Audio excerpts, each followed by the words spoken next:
Olá, meninos do terceiro ano, tudo bom? Vamos para a segunda parte de resistores, tá? Segunda aula de resistores.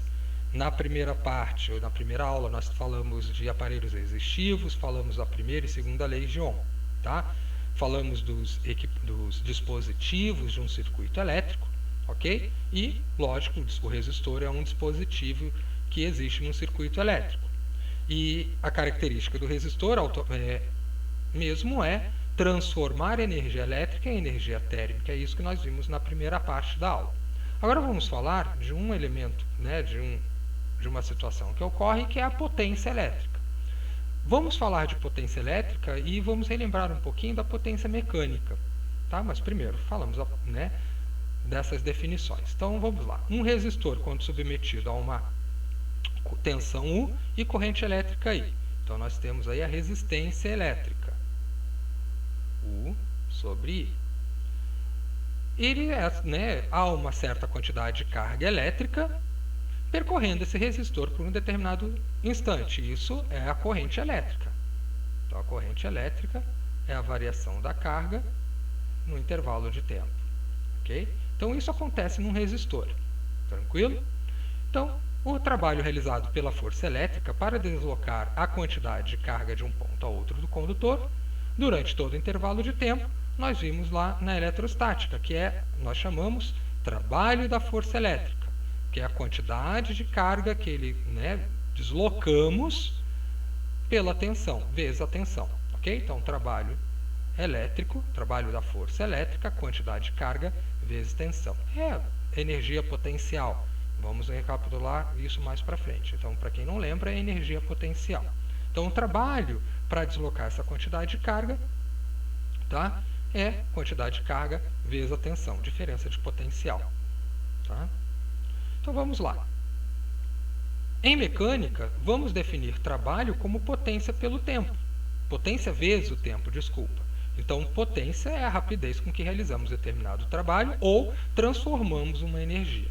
Então, trabalho mecânico, potência, vezes a variação de tempo. Trabalho elétrico, quantidade de carga, vezes a tensão. Então, temos duas situações aqui. Temos a situação do trabalho mecânico e o trabalho da força elétrica. Então, igualando os dois.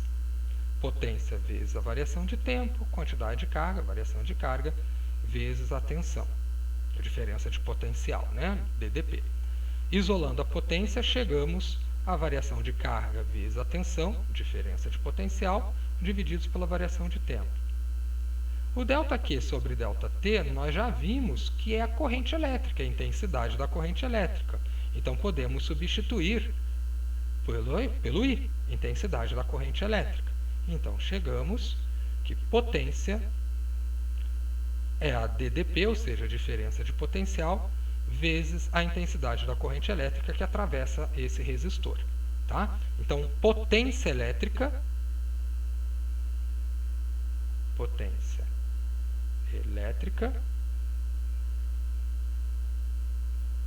é a DDP, diferença de potencial entre os terminais, e a corrente que atravessa esse resistor.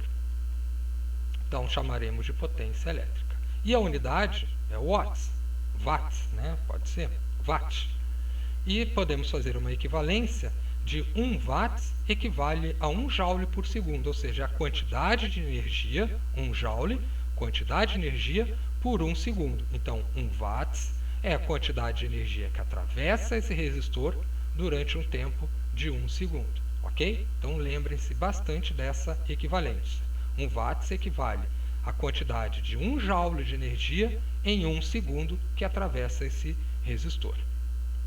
Então, combinando a expressão da potência elétrica com a primeira lei de Ohm, okay? Então, potência elétrica, tensão, corrente, e a primeira lei de Ohm, tensão divididos pela corrente, chegamos, resistência, tensão dividido pela corrente, chegamos na potência em função da resistência. Então, potência vai ser resistência, corrente elétrica ao quadrado. Então, chegamos na potência em função da resistência ou em função da corrente elétrica. Então, chegamos na potência em função da corrente elétrica. E podemos utilizar a potência em função da tensão ao quadrado divididos pela resistência. Então, combinando a fórmula da potência, a expressão da potência elétrica com a primeira lei de Ohm, eu chego nessas duas variáveis aqui da potência. A potência em função da resistência e corrente, potência em função da dVp e resistência. Ok? Vamos deixar uma reflexão, deixo para vocês aqui essa reflexão. Se um resistor transforma continuadamente energia elétrica em energia térmica, a potência dissipada, ou seja, aquela que ele joga, que ele desperdiça, é igual à potência com que lhe é fornecida? Então, eu só estou falando de resistor. Vou deixar para vocês refletirem e depois eu dou a resposta, ok? Lembrando, eu estou falando de um resistor. Potência dissipada é aquela potência que eu, entre aspas, jogo fora, ok? Que eu não utilizo. E ele diz que, a potência dissipada é igual à potência que lhe é fornecida. Ou seja, a potência, aquela potência que eu não utilizo, que eu jogo fora, posso jogar em forma de outra energia, tá? É igual à potência que é realmente fornecida? Reflitam. Bom, vamos a um exemplo. Por um chuveiro elétrico, circula uma corrente de 20 amperes. Então, já está aqui marcado. Quando ligado a uma tensão de 220 volts, ou seja, uma DDP de 220 volts. Primeiro, qual é a potência elétrica que é recebida pelo chuveiro? Ou seja, qual é a potência que ele vai utilizar nesse intervalo de tempo? Então, temos informado a tensão do chuveiro e a corrente elétrica que circula nele. Logo, potência, tensão vezes corrente. Potência, faço aqui as multiplicações, cheguei a 440 watts de potência. Ou, dividindo isso aqui por 1000, temos 4,4 kW de potência. Tá? Então, é a quantidade de energia que eu preciso para utilizar esse aparelho. Na letra B, a energia elétrica consumida pelo chuveiro em 15 minutos, ou seja, quanto de energia elétrica eu vou gastar em 15 minutos de funcionamento. Bom, o funcionamento ele tem que ser dado em horas, então 15 minutos dividido por 60, eu vou chegar a 0,25, ou 1/4 de hora. Lembrando, 15 minutos equivale a 1/4 de hora. Então, a energia consumida é o produto da potência pelo tempo de uso. Então, eu vou pegar a energia que ele consome, ok? A quantidade de energia que ele consome, que é 4.400 watts, e vou multiplicar pelo tempo de uso, em horas. Então, chegamos, energia é potência vezes a variação de tempo, 4.400 vezes 0,25, chegamos a 1.000 watts de energia. 1.100 watts de energia consumida, ou 1,1 kW a cada, quilowatts a cada hora, tá? Faltou aqui o Hzinho. Então, qual é a energia consumida pelo chuveiro? É de 1,1 kWh. Isso quer dizer o quê? Que a cada 1 hora de funcionamento, ele vai gastar uma energia de 1.100 watts. É o consumo dele. Tá? E na letra C, qual é a elevação de temperatura da água ao passar pelo chuveiro? Com uma vazão de 50 gramas por segundo, supondo que ela é absorva, ou seja, quem a água absorva toda a energia dissipada, ou seja, toda a energia que ele transforma em calor. Ok? Calor específico da água é de 4 joules por grama grau Celsius. Grama, joule, grau Celsius. Grama, joule, grama grau Celsius. 50 gramas, não vou precisar fazer transformação nenhuma. Mas, olha, o calor específico é 4 joules e nós estamos trabalhando com watts. Então, eu vou ter que transformar watts em joule.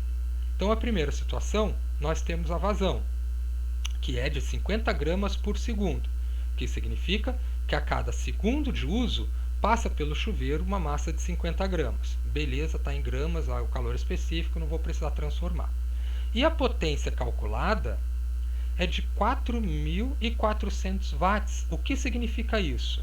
A cada segundo de uso do chuveiro, eu gasto uma energia de 4.400 joules para cada 50 gramas de água.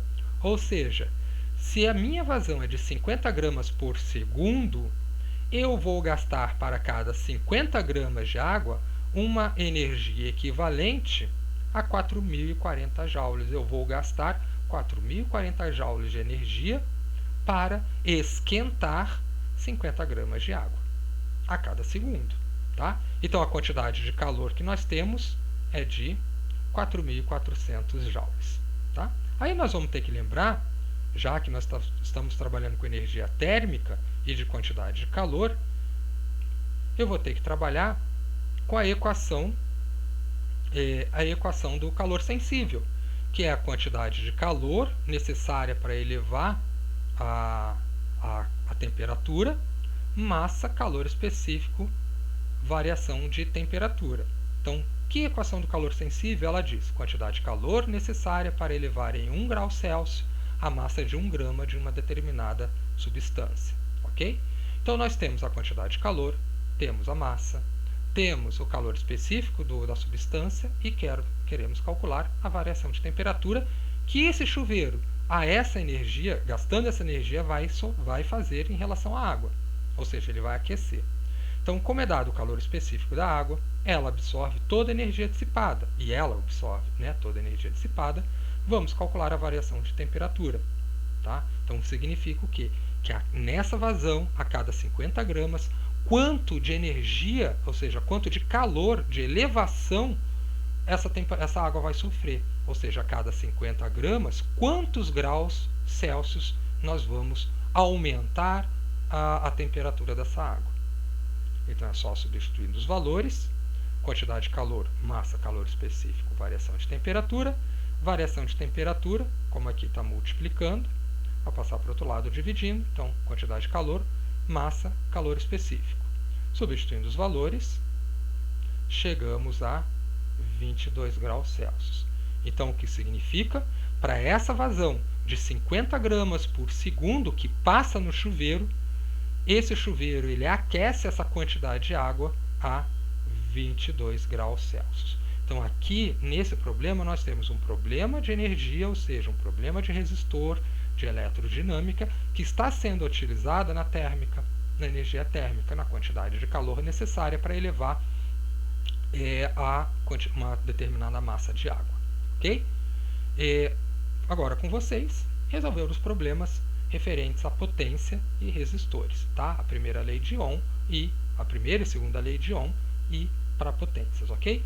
Fica para vocês e, no caso de dúvida, postem lá na sala Google, ok? Bons estudos e até a próxima. Tchau, tchau!